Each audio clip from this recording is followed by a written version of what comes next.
नमस्कार, बुलेटिन में स्वागत है आपका और मैं हूं आपके साथ जागृति खंतवाल। बुलेटिन की शुरुआत करेंगे बड़ी खबर के साथ। बड़ी और अहम जानकारी आपको बता दें, इस वक्त की बड़ी खबर, उत्तराखंड कैबिनेट की अहम बैठक। इस वक्त की बड़ी और अहम जानकारी, सीएम धामी की अध्यक्षता में होगी बैठक।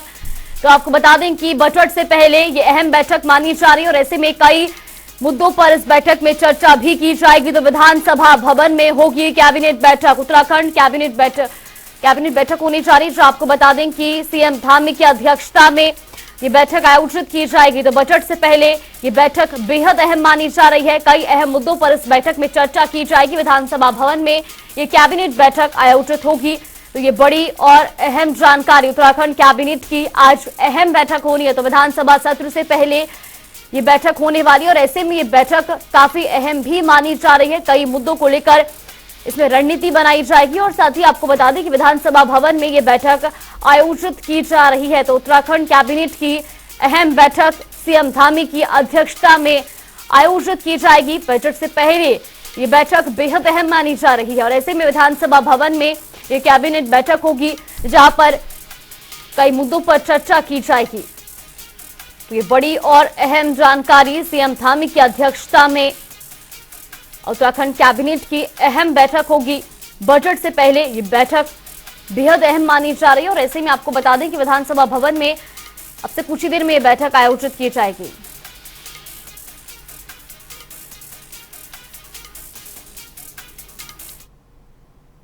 और रुक करेंगे अगली बड़ी खबर का। बड़ी और अहम जानकारी आपको बता दें, इस वक्त की बड़ी खबर, भराड़ीसैंण में विधानसभा बजट सत्र आज से शुरू होने जा रहा है। ये बड़ी और अहम जानकारी, 11 बजे राज्यपाल का अभिभाषण शुरू होगा।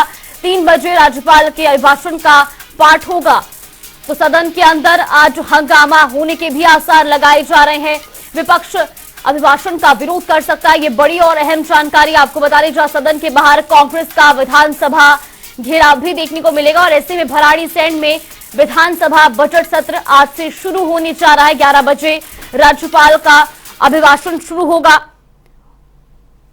तो ये बड़ी और अहम जानकारी आपको बता रही, जहां 3 बजे राज्यपाल के अभिभाषण पर पाठ किया जाएगा। सदन के अंदर आज हंगामे के आसार भी लगाए जा रहे हैं। कई मुद्दों को लेकर विपक्ष सरकार का घेराव भी कर सकता है और ऐसे में जहां सरकार ने भी रणनीति तैयार कर ली है।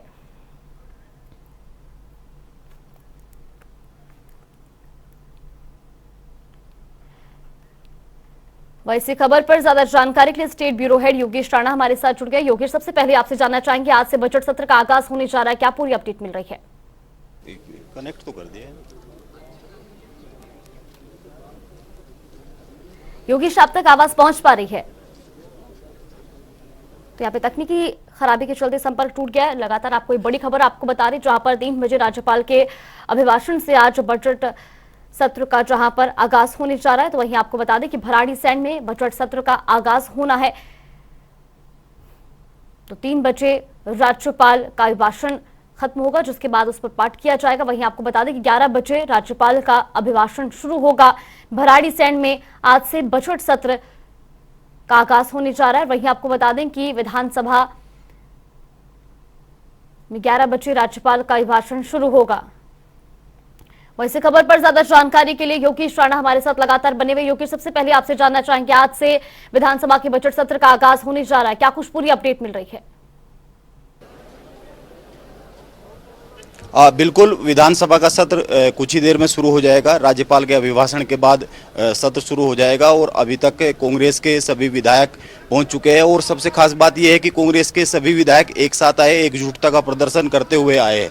और कांग्रेस के लिए भी ये जो सत्र है, 2 साल बाद भराड़ीसैंण में गैरसैंण में सत्र शुरू हो रहा है और कांग्रेस के लिए भी कुछ चैलेंज होंगे, बहुत सारे मुद्दे हैं और खासकर जो नकल विरोधी कानून है उसको लेकर और जो लगातार यहाँ जो भर्ती परीक्षा है उनमें दिक्कतें आ रही है, पेपर लीक हो रहे हैं, इसको लेकर भी बहुत सारी बातें हैं। इसके बाद कैबिनेट की मीटिंग है, उसमें भी कई सारे जो प्रस्ताव है उन पर चर्चा होगी, लेकिन उनकी जो बात है वो दिन भर होती ही रहेगी। अभी कांग्रेस के विधायक सभी एकजुट होकर आए और अभी हमारे साथ जो मौजूद है हल्द्वानी से विधायक सुमित हृदय है। अभी सबसे पहले कांग्रेस के लिए जो सबसे बड़ी चुनौती है सुमित जी, सबसे बड़ी चुनौती ये है कि कांग्रेस सरकार की जो जवाबदेही है उसको जवाबदेही तय करने के लिए क्या रणनीति बना रही है कांग्रेस? नहीं, देखिए, कल भी सूक्ष्म में विधायक दल की बैठक हुई थी, क्योंकि कल मौसम ऐसा हो गया था और जाम बहुत था, अव्यवस्था थी। सबसे पहली बात तो शुरुआत ये करनी चाहिए कि गैरसैंण में सत्र संचालित हो रहा है और पुलिस प्रशासन की जो व्यवस्था थी, घंटों घंटों लोग जाम में फंसे रहे। तो ये बड़े दुर्भाग्य का विषय है कि आप गैरसैंण को एक तरफ राजधानी घोषित करने की आप बात करते हैं और इतनी अव्यवस्था है कि घंटों घंटों विधायक और जनप्रतिनिधि जाम में फंसे रहे। तो खैर, जब आए तो सूक्ष्म में जो बात हुई है वो यही हुई है, जो विभिन्न मुद्दे हैं, बेरोजगारी हो गई, महंगाई हो गई, लॉ एंड ऑर्डर हो गया, और अंकिता भंडारी विशेषतम जो हत्याकांड है, और जोशीमठ में जो आपदा है, महंगाई है, भ्रष्टाचार है, इतनी तमाम मुद्दे लेके कांग्रेस सदन में जाएगी। और अभी गवर्नर का जो अभिभाषण हो जाएगा उसके बाद कांग्रेस का जो विधायक दल है वो बैठेगा और रणनीति बनाएगा कि 310 नियम 58 के तहत क्या क्या विषय हमें उठाने। सब लोग अपने अपने स्थानीय विषय भी उठाएंगे, प्रदेशव्यापी विषय भी उठाएंगे, लेकिन जो छल करा जा रहा है सरकार के द्वारा, डबल इंजन का नारा झूठा, सबका साथ सबका विकास का नारा झूठा, जीरो टॉलरेंस का नारा झूठा, तो केवल खनन और शराब माफिया को संरक्षित कर रहा है, नकल माफिया को संरक्षित करने का काम ही सरकार कर रही है, उसके अलावा कोई कार्य नहीं कर रही। लेकिन जैसे सबसे बड़े मुद्दे की बात है तो बेरोजगारी एक बड़ा मुद्दा हो गया है। एक के बाद जो भर्ती परीक्षा है उनमें भी तमाम दिक्कतें पेश आ रही है। तो और एक सबसे बड़ा सवाल ये आता है, खासकर सत्र को लेकर, पिछली बार जो देहरादून में सत्र चला था वो भी, और यहाँ के जो सत्र चल रहा है उसको लेकर भी, कि सत्र अक्सर छोटा हो जाता है। तो एक सीमित समय में प्रश्नकाल को लेकर, तमाम चीज़ों को लेकर, तो सबसे जो प्रमुख मुद्दा रहेगा भर्ती परीक्षाओं को लेकर रहेगा या और क्या घेराबंदी रहेगी? नहीं, बिल्कुल, देखिए, भर्ती परीक्षा प्रमुख, वाकई में प्रमुख मुद्दा है, क्योंकि अधीनस्थ चयन सेवा आयोग, लोक सेवा आयोग के द्वारा संचालित जो परीक्षा है उन पर भरोसा उठ चुका है। सरकार साफ संरक्षण भर्ती माफिया को दे रही है और जो परीक्षा में ये घोटाले कर रही है उन घोटालेबाजों को दे रही है। तो अवश्य अनावृत करने की आवश्यकता, हमारी मांग शुरुआत से सिटिंग जज की निगरानी में सीबीआई की जांच हो जाए, दूध का दूध और पानी का पानी हो जाए। नकल विरोधी कानून पे वाहवाही मुख्यमंत्री जी लूटते हैं, लेकिन असलियत नकल विरोधी कानून की ये है कि अभी आप देखें, जो अभियंता वाला वो जो एग्जाम था जिसमें चारों सेट बराबर आए, उससे बड़ा मजाक नहीं हो सकता। और सजा किसको हो रही है? जो विद्यार्थी बता रहे कि मेरी सील टूटी हुई थी परीक्षा की, उसके खिलाफ कार्रवाई हो रही है। तो ये नकल विरोधी कानून इस सरकार का है, ये युवा सोच, ये युवा प्रदेश है। बिल्कुल, कांग्रेस का कहना है कि जो नकल विरोधी कानून है उसकी उपयोगिता पर और उसकी पारदर्शिता को लेकर भी तमाम सवाल उठा रहे हैं। लेकिन सबसे बड़ा सवाल तो ये है कि जो नकल विरोधी कानून है उत्तराखंड सरकार जो लेके आई है, इसको लेकर कहा जा रहा है कि देश के सबसे सख्त कानूनों में से एक है। तो फिर इस पर कैसा एतराज है?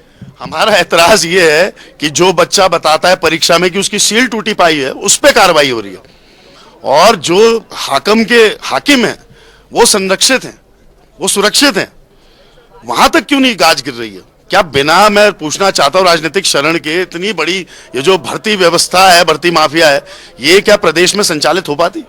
तो संरक्षण के बिना नहीं, तो संरक्षित कौन कर रहा है उसको अनावृत करेंगे, तब मानेंगे कि जीरो टॉलरेंस है और सबका साथ या किसी का विकास।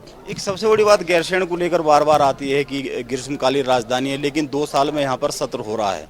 तो इसको लेकर कोई प्रमुख बात क्या ये बिल्कुल, देखिए, ये तो देखिए कितना सुंदर जो भवन बना है, ये कांग्रेस ने बनाया है। यहाँ पे भारतीय जनता पार्टी के द्वारा कराया हुआ कोई कार्य नहीं है। सारा ढांचा, इंफ्रास्ट्रक्चर, एक सोच कांग्रेस की थी। गैरसैंण, क्योंकि हमारे पहाड़ की जब उत्तराखंड की राज्य बनाने की लड़ाई शुरू हुई तो गैरसैंण अवश्य सबके हृदय में, पहाड़ के लोगों के हृदय में था कि गैरसैंण को राजधानी घोषित कर दिया। इन्होंने घोषणा तो कर दी, लेकिन अव्यवस्थाएं इतनी, मैं आपको बता रहा था कि कनेक्टिविटी का इतना बड़ा इशू है, रास्ते में जाम ही जाम था। हर अपडेट के लिए हम जुड़ते रहेंगे। तो भराड़ीसैंण से ये खबर आपको बता दी, जहां पर आज विधानसभा सत्र का आगाज होने जा रहा है। योगेश, आपके पास लौटेंगे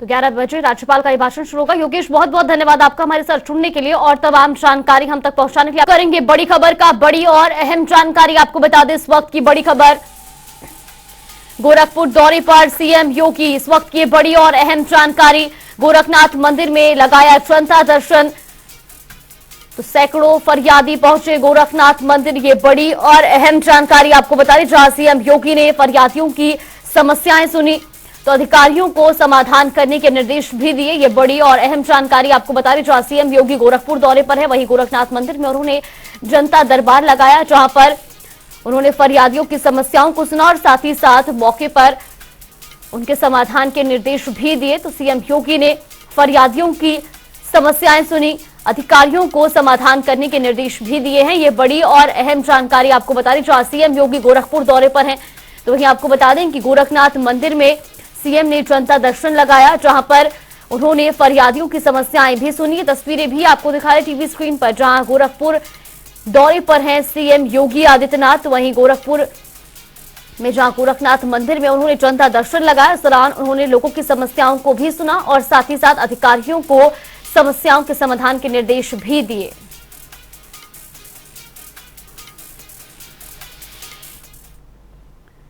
और रुक करेंगे अगली बड़ी खबर का। बड़ी और अहम जानकारी आपको बता दें, महोबा से ये बड़ी और अहम जानकारी। सीएम योगी आदित्यनाथ का महोबा दौरा आज, इस वक्त ये बड़ी और अहम जानकारी। कार्यक्रम में नितिन गडकरी भी मौजूद रहेंगे। तो साथ ही आपको बता दें कि मुख्यमंत्री एक विशाल जनसभा को संबोधित करेंगे। ये बड़ी और अहम जानकारी। राष्ट्रीय राजमार्गों का शिलान्यास करेंगे और साथ ही साथ आपको बता दें कि इस दौरान वहां पर केंद्रीय मंत्री नितिन गडकरी भी मौजूद रहेंगे। तो सुरक्षा व्यवस्था को लेकर के भी सभी तैयारियां पूरी कर ली गई हैं।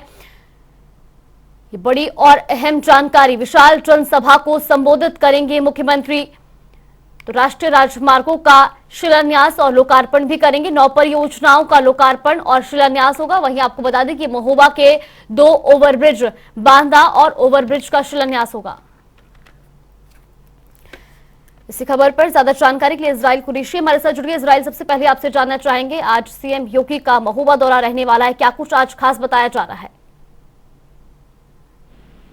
जी, मैं आपको बता दूं, 2024 की चुनाव की तैयारी को लेकर भाजपा पूरी तरह जुटी है। शायद उत्तर प्रदेश के सबसे पिछड़े इलाके बुंदेलखंड में बीजेपी की खास नजर है। इसके बाद बुंदेलखंड को सौगात लगातार मिल रही है। इसी को लेकर आज 13 मार्च को केंद्रीय सड़क परिवहन मंत्री नितिन गडकरी जी NHI विभिन्न परियोजनाओं का लोकार्पण और शिलान्यास करने के लिए बुंदेलखंड के महोबा आ रहे हैं। उनके साथ यूपी के सीएम योगी आदित्यनाथ भी मौजूद रहेंगे। जी, इजराइल, ये भी जानना चाहेंगे, जिस तरह से आज कार्यक्रम में जो है 9 परियोजनाओं का लोकार्पण और शिलान्यास होगा, किस वक्त कार्यक्रम का शुभारंभ किया जाएगा? ये 3500 करोड़ की 9 परियोजनाओं का लोकार्पण और शिलान्यास होना है। ये लगभग 46 किलोमीटर लंबा फोर लेन हाईवे का इसमें जुड़ा हुआ है, जो सागर के कानपुर व बुंदेलखंड एक्सप्रेस को जोड़ने का काम करेगा, जिससे हमीरपुर को लाभ मिलेगा। बुंदेलखंड के हमीरपुर, महोबा, झांसी और ललितपुर इससे लाभान्वित होंगे। जी बिल्कुल। इजराइल, और सुरक्षा के लिहाज से किस तरह की तैयारियां वहां पर देखने को मिल रही हैं? जी, सुरक्षा के हिसाब से 4 पुलिस अधीक्षक, 4 अपर पुलिस अधीक्षक, 14 CO, 57 इंस्पेक्टर, 152 दरोगा, 825 पुलिसकर्मी, 157 महिला पुलिसकर्मी और 2 कंपनी PSC बल को लगाया गया है। जी इजराइल, बहुत बहुत धन्यवाद आपका हमारे साथ जुड़ने के लिए और तमाम जानकारी हम तक पहुंचाने के लिए। तो एक बड़ी खबर आपको बता रही, जहां सीएम योगी आज महोबा दौरे पर रहेंगे। वहीं आपको बता दें कि इस दौरान एक कार्यक्रम का आयोजन भी किया गया, जहां पर सीएम योगी आदित्यनाथ और केंद्रीय मंत्री नितिन गडकरी भी मौजूद रहेंगे। और रुक करेंगे बड़ी खबर का। बड़ी और अहम जानकारी आपको बता दें, इस वक्त की बड़ी खबर, सपा कोर कमेटी की टीम बना रही नया प्लान। ये बड़ी और अहम जानकारी। लोकसभा क्षेत्र में मैनपुरी मॉडल को अपनाएगी। तो लोकसभा चुनाव जीतने के लिए नया प्रयोग यहां पर सपा द्वारा किया जा रहा है। ये बड़ी और अहम जानकारी। हर क्षेत्र में युवाओं की बनाई जाएगी कोर कमेटी। तो कोर कमेटी सीधे प्रत्याशी को करेगी रिपोर्ट। ये बड़ी और अहम जानकारी। युवा बूथवार खुफिया रिपोर्ट करेंगे तैयार। अखिलेश यादव इसको लेकर बैठक भी कर चुके हैं। ये बड़ी और अहम जानकारी आपको बता रही, जहां अब आपको बता दें कि सपा कोर कमेटी नया प्लान तैयार करने जा रही है। लोकसभा क्षेत्र में मैनपुरी मॉडल को अपनाया जाएगा। तो लोकसभा चुनाव जीतने के लिए ये नया प्रयोग सपा द्वारा किया जा रहा है। हर क्षेत्र में युवाओं की कोर कमेटी बनाई जाएगी। और रुक करेंगे अगली बड़ी खबर का। बड़ी और अहम जानकारी आपको बता दें, इस वक्त की बड़ी खबर, उत्तर प्रदेश कांग्रेस करेगी प्रदर्शन। ये बड़ी और अहम जानकारी। लखनऊ से राजभवन चलो नारे के साथ राजभवन का घेराव करेगी। साथ ही आपको बता दें कि व्यापक रणनीति में विरोध प्रदर्शन का ऐलान किया गया है। सुबह 11 बजे कांग्रेस कार्यालय से निकलेंगे कांग्रेसी। तो कांग्रेस पार्टी आज राजभवन का घेराव करेगी। लखनऊ से ये बड़ी और अहम जानकारी आपको बता रही, जहां आज उत्तर प्रदेश कांग्रेस प्रदर्शन करेगी और विधानसभा का घेराव करेगी।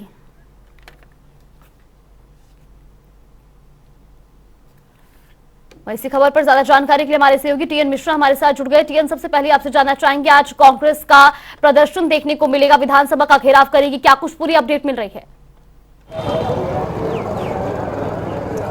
देखिए जागृति, कांग्रेस ने ऐलान किया है वो राजभवन का घेराव करेगी, लेकिन वो राजभवन का घेराव कर पाएगी इसमें बहुत संशय है जी। पुलिस ने पूरा कांग्रेस कार्यालय के चारों तरफ बैरिकेड कर दिया है, पूरी छावनी बना दी है और कांग्रेस नेता सिर्फ अपने कार्यालय के बाहर सड़क तक सीमित होकर रह गए हैं। कांग्रेस नेताओं का क्या है कि अभियान इसलिए चल रहा है कि वो बेरोजगारी और भ्रष्टाचार के खिलाफ अभियान चला रहे हैं। इसके अलावा उनका कहना है कि सरकार महंगाई पर काबू नहीं पा रही है और आलू की कीमत को लेकर के भी किसान परेशान हैं और लगातार कांग्रेस भ्रष्टाचार के मुद्दे को भी उजागर कर रही है।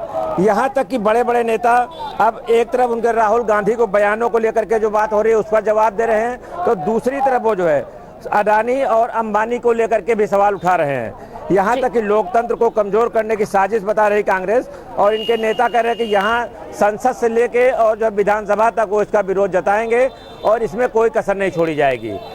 अब जब कांग्रेस अध्यक्ष बृजलाल खाबरी ने 2 दिन पहले प्रेस कॉन्फ्रेंस करके घोषणा की थी कि इस बार हम बैरिकेडिंग तोड़ करके राजभवन का घेराव करेंगे, इसकी जब सरकार ने जानकारी मिली तो सरकार ने इतना तड़ा मोर्चा खोल दिया है कि चारों तरफ कांग्रेस कार्यालय जो रोड हैं उस पर बैरिकेड कर दिया गया है, पुलिस की भारी तैनाती कर दी गई है और कांग्रेस नेता अब यहाँ अपने कार्यालय तक सीमित हैं और कांग्रेस वैसे कार्यकर्ताओं का हुजूम देखने का रहा, चारों तरफ से कार्यकर्ता आ रहे हैं और वो नारेबाजी कर रहे हैं अपने नेताओं के समर्थन में। लेकिन अब देखना यह है कि ये बैरिकेड तोड़ करके वहाँ तक पहुँच पाते हैं या नहीं पाते हैं। जागृति जी बिल्कुल, टीएन ये भी जानना चाहेंगे, जिस तरह से आपने बताया कि एक तरफ कांग्रेस जो है वो प्रदर्शन का ऐलान कर चुकी है और दूसरी तरफ जो है पुलिस ने वहां पर सभी व्यवस्थाएं पूरी करी हुई है, ऐसे में कांग्रेस कार्यकर्ता को आप क्या कहना है, किस तरह से अब उस प्रदर्शन को जो है अमली जामा पहनाएंगे? अब कांग्रेस कार्यकर्ताओं से मैं उन्हीं से जानना चाहूंगा कैसे वो अमली जामा पहनाएंगे। बताएं आप कैसे जो है अमली जामा पहनाएंगे जब पुलिस बैरिकेड कर रही है? देखिए, यह सरकार जब भी कोई आवाज़ उठाता है तो सरकार उस आवाज़ को रोकना चाहती है, लेकिन हम लोग भी कांग्रेसी हैं, कांग्रेस के सिपाही हैं। हमने अंग्रेजों से नहीं डरा तो ये तानाशाही सरकार से कभी डरने वाले नहीं है। ये तानाशाही सरकार चाहती है कि इनको डरा के धमका के, आप देख रहे होंगे कि तानाशाही सरकार ने जो भी इनके खिलाफ आवाज उठाता है उनको रोकने का ये काम करती हैं। तो हम लोग डरने वाले नहीं हैं, हम लोग जाएंगे, जा पाएंगे आप लोग बैरिकेडिंग से आगे जाएंगे। लगातार जिस तरह से प्रदर्शन देखने को मिल रहा है, ऐसे में देखना होगा कि किस तरह से अब जो है कांग्रेस इस प्रदर्शन को धरातल पर उतारती। फिलहाल आपका बहुत बहुत धन्यवाद हमारे साथ जुड़ने के लिए और तमाम जानकारी हम तक पहुंचाने के लिए।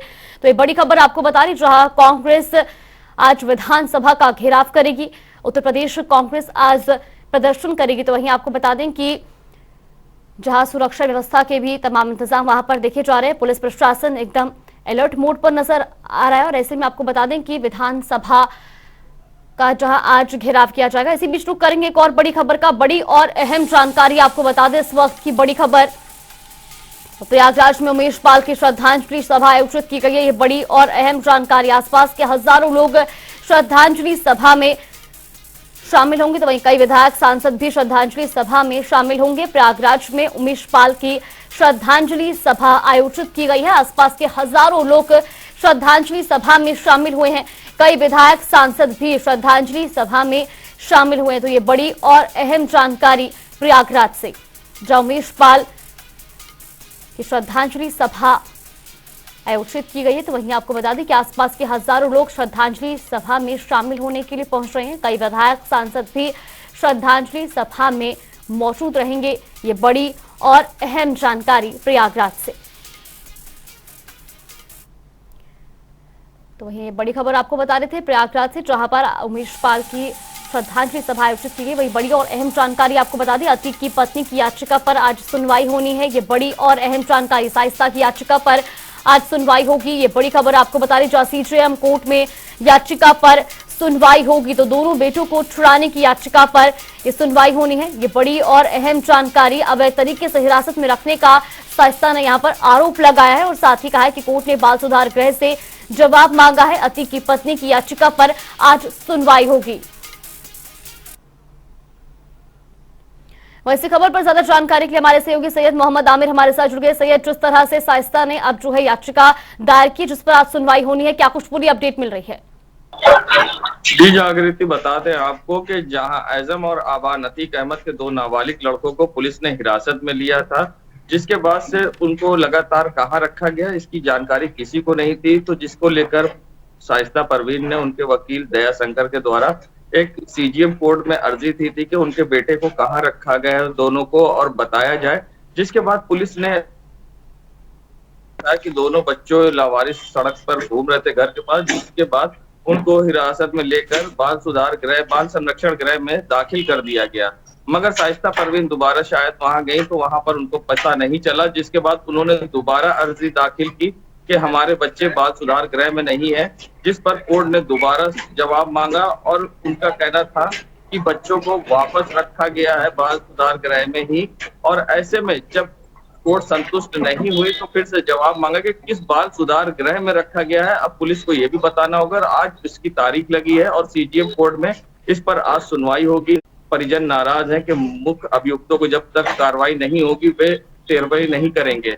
तो साथ ही घर में आज जहाँ पिछली बार शांति पाठ रखा गया था, तो इस बार घर के अंदर श्रद्धांजलि सभा रखी गई, जिसमें उमेश पाल और 2 जो पुलिस सुरक्षा कर्मी शहीद हुए उनको आज श्रद्धांजलि दी जाएगी, जिसमें कई बीजेपी विधायक, सांसद समेत अधिवक्ता भी शामिल होंगे।